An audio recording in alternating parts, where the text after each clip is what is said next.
नमस्कार। मैं हूं शंभुनाथ गुप्ता और आप देख रहे हैं न्यूज ऑफ नेशन। जैसा कि आप जानते हैं, पूरे देश में राम राज्य की स्थापना हो रहा है और नारी शक्ति वंदन अधिनियम लागू हो चुका है। तो आइए इस बात पर आज हम कुछ चर्चा करते हैं और आपको जानकर बहुत ही खुशी होगी। हमारे साथ मौजूद है लिटिल फ्लावर स्कूल की प्रिंसिपल वंदना सिंह। हम इन्हीं से चर्चा करेंगे, आखिर क्या कुछ इनका राय होगा हमारे दर्शकों के साथ और हमारे साथ भी। तो देखते रहिए न्यूज ऑफ नेशन पर वंदना सिंह को। मैम, आपका बहुत बहुत स्वागत है हमारे न्यूज ऑफ नेशन चैनल में। मैम, नारी सशक्तिकरण क्या है और इसे क्यों लागू किया गया है, हमारे दर्शकों के साथ अपना राय साझा करिएगा मैम। नमस्कार।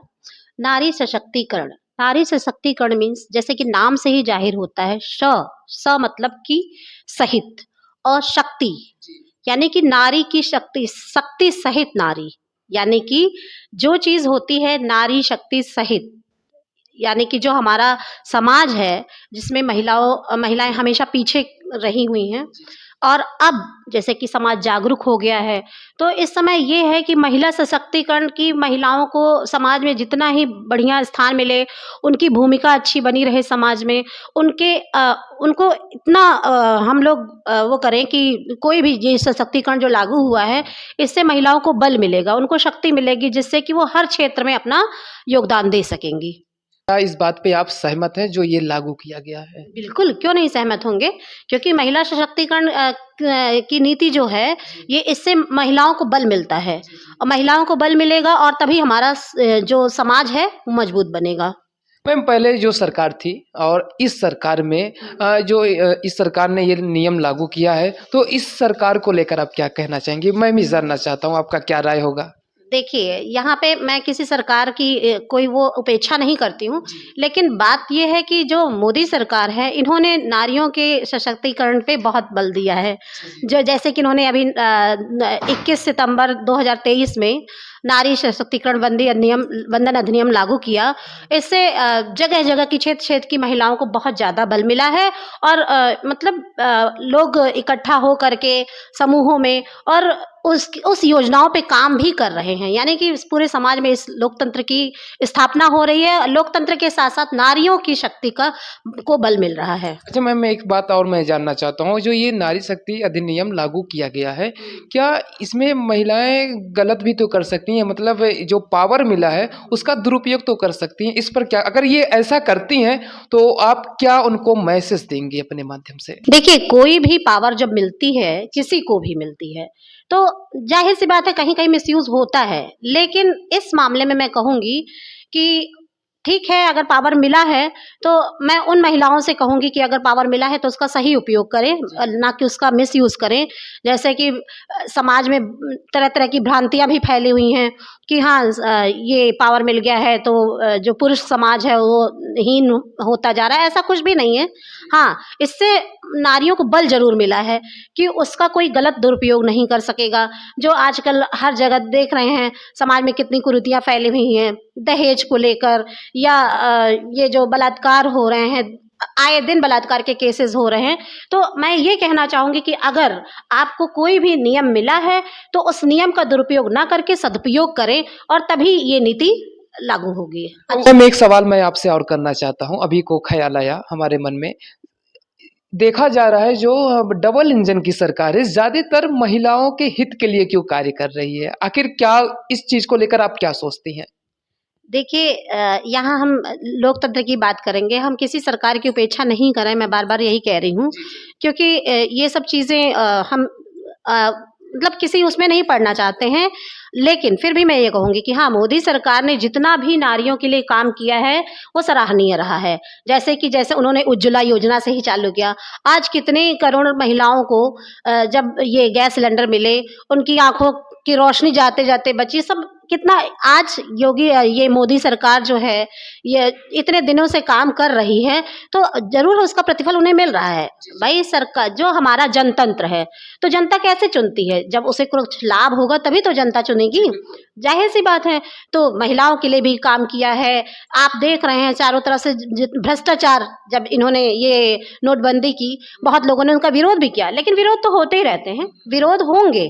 लेकिन इसके जो जो लाभ है वो भी तो हमें देखने चाहिए, और जो जनता उसको देख रही है और तभी इनको बार बार गद्दी प्रदान कर रही है। अब 2024 में देखते हैं क्या होता है। जनता आंख बंद करके उस पे विश्वास करती है या मोदी सरकार पे विश्वास कायम रखती है। मैं आपसे जानना चाहता हूँ, आप किस पे विश्वास करते हैं? देखिए, जो भी अच्छा काम करेगा हम उसी तरफ से हैं। जी। अच्छा मैम, भाजपा सरकार ने ये भी कहा था कि महिलाएं रात में 2 बजे घर से बाहर निकल सकती। क्या इस बात में कितनी सच्चाई है? क्योंकि मैंने सोशल मीडिया प्लेटफॉर्म पे जानकारी मिली है, तमाम ऐसे न्यूज़ पोस्ट हो रहे हैं, वायरल हो रहे हैं। तो क्या कुछ कहना चाहेंगे इस पे? बिल्कुल, क्यों नहीं? अगर नाइट शिफ्ट में लेडीज़ एक काम कर रही हैं, तो ज़ाहिर-सी बात है, और इस सरकार ने बहुत सारी सुरक्षाएँ दे रखी हैं, जगह-जगह पे पेट्रोलिंग होती रहती है, तो मुझे नहीं लगता है कि इसमें कोई बुराई है। अगर बाहर काम कर रही हैं, अगर पुरुष बाहर नाइट शिफ्ट में काम कर सकता है, तो महिलाएँ क्यों नहीं कर सकती हैं?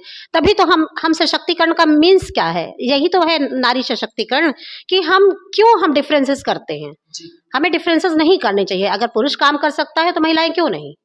तो यही मैं कहना चाहूँगी कि दोनों में बराबरी करनी पड़ेगी, समानता रखनी पड़ेगी। ये कह के औरतें 6 बजे के बाद शाम को बाहर नहीं निकल सकती हैं, तो फिर हम तो वही फिर कर रहे हैं ना, नारी को फिर से हम नीचे ले जा रहे हैं।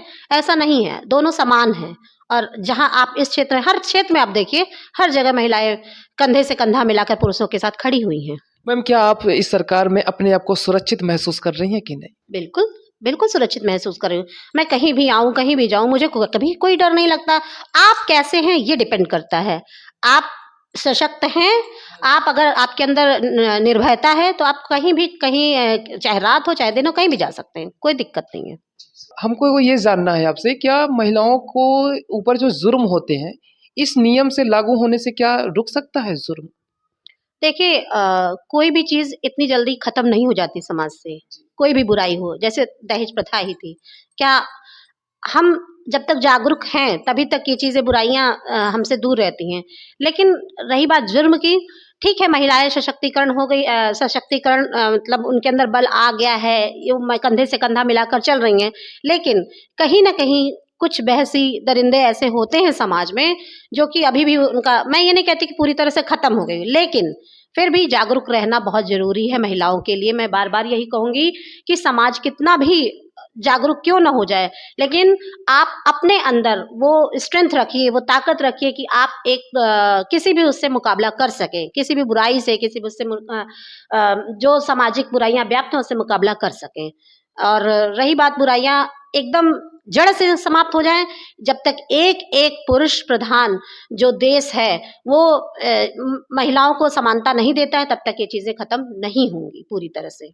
मैम, आपने दहेज प्रथा की बात अभी आपने ज़िक्र किया, इसको कैसे मिटाया जा सकता है आखिर? क्योंकि जैसे ही बेटी बड़ी होती है तो हर माता-पिता चाहते हैं कि बेटी की शादी हमारी किसी अच्छे घर में हो, लेकिन वहीं दहेज प्रथा की बात आ जाती है तो ऐसे लोगों को मैम बिल्कुल। पीछे रहते, इस पर क्या संदेश देना बिल्कुल, चाहेंगी? बिल्कुल। ये इस पे तो सबसे बड़ी बात है कि आप अपनी बेटियों को शिक्षित करिए।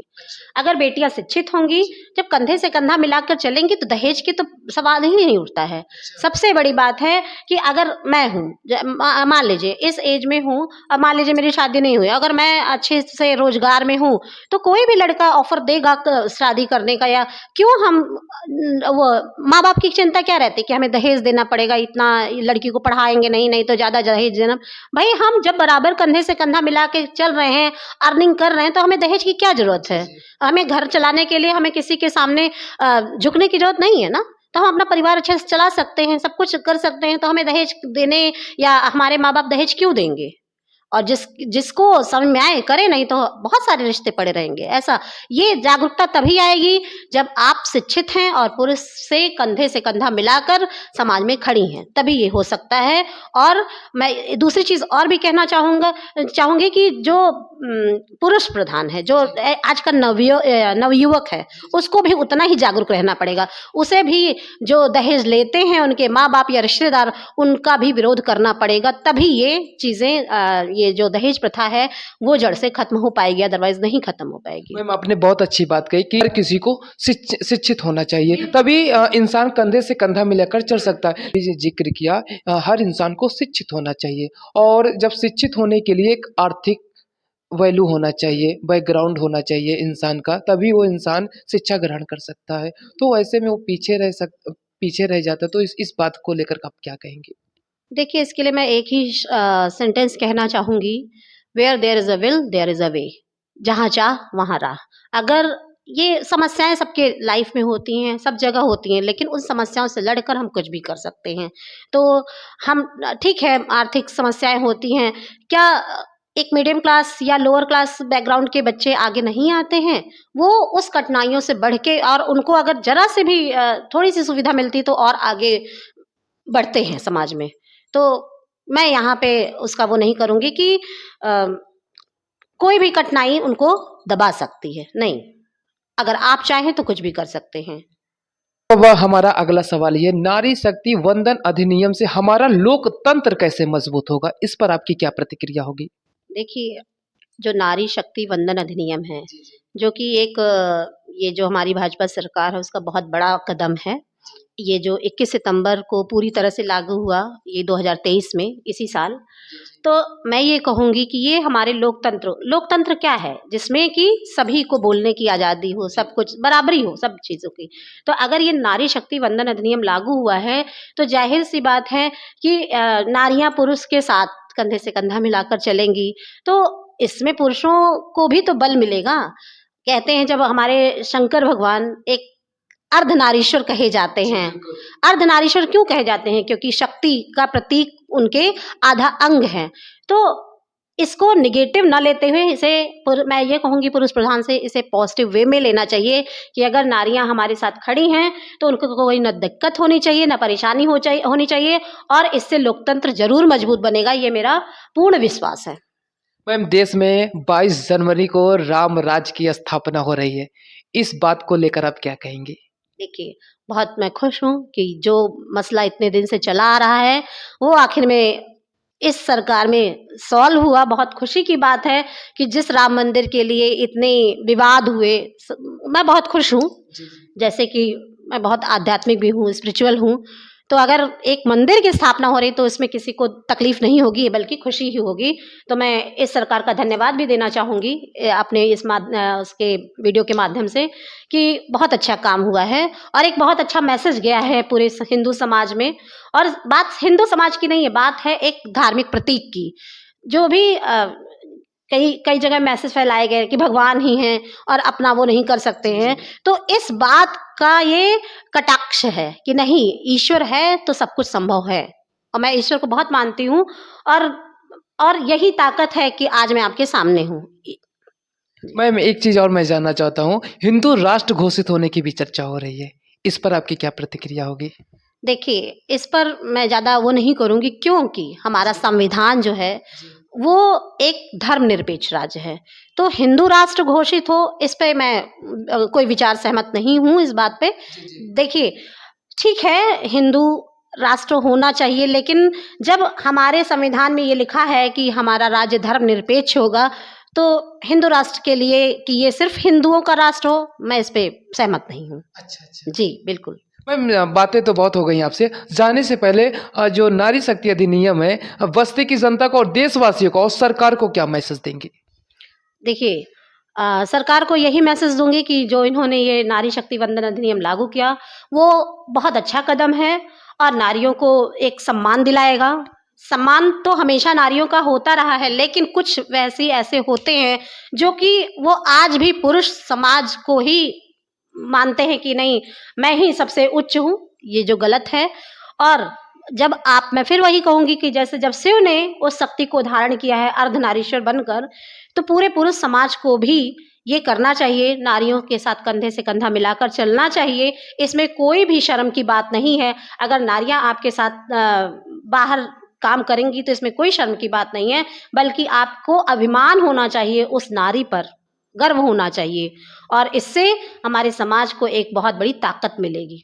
नारी शक्ति तो लागू हो गया है और आपको चैनल की टीम की तरफ से बहुत सारी शुभकामनाएं। क्या आपने कुछ लिखा है नारी शक्ति के ऊपर? अगर लिखा हो आपने, तो हमारे चैनल के माध्यम से सरकार तक पहुंचाइए। बिल्कुल। जी, मुझे थोड़ा-सा बहुत लिखने का शौक है। और नारियों के लिए तो जैसे कि मैं खुद एक नारी हूँ, तो मैं हमेशा बहुत ही गर्व करती हूँ कि मैं एक नारी हूँ। मुझे कोई शर्म नहीं महसूस होती है, ना मुझे कमज़ोरी महसूस होती है कि अरे मैं नारी हूँ, मैं ये नहीं कर सकी, मैं वो नहीं कर सकी। हाँ, 4 लाइनें मैं ज़रूर कहूँगी नारियों के लिए। शक्ति साधना बिना न बनता कोई बिगड़ा काम, नारी तुम हो शक्ति राष्ट्र की, शत शत तुम्हें प्रणाम। नारी तुम हो शक्ति राष्ट्र की, शत शत तुम्हें प्रणाम। शक्ति साधना बिना न बनता कोई बिगड़ा काम, नारी तुम हो शक्ति राष्ट्र की, शत शत तुम्हें प्रणाम। धन्यवाद। बहुत खूब मैम, बहुत अच्छा लगा, मुझे खुद प्राउड हुआ आपके ऊपर। आपने इतना अच्छा लाइनें हमारे दर्शकों को सुनाया, इसके लिए बहुत बहुत शुक्रिया आपको। तो दर्शकों, आज हमने लिटिल फ्लावर स्कूल की प्रिंसिपल वंदना सिंह जी से नारी सशक्तिकरण के बारे में बातचीत किया, उस पर ढेर सारी चर्चा किया। इन्होंने 2 लाइन हमारे दर्शकों को भी सुनाया, हमें भी सुनाया, बहुत ही अच्छा लगा। मैम, मैं चैनल की टीम की तरफ से आपको बहुत बहुत शुक्रिया करता हूँ। आपने हमारे चैनल को टाइम दिया। हम फिर मिलेंगे एक नए अपडेट के साथ और नए अंदाज के साथ। तब तक के लिए नमस्कार मैम।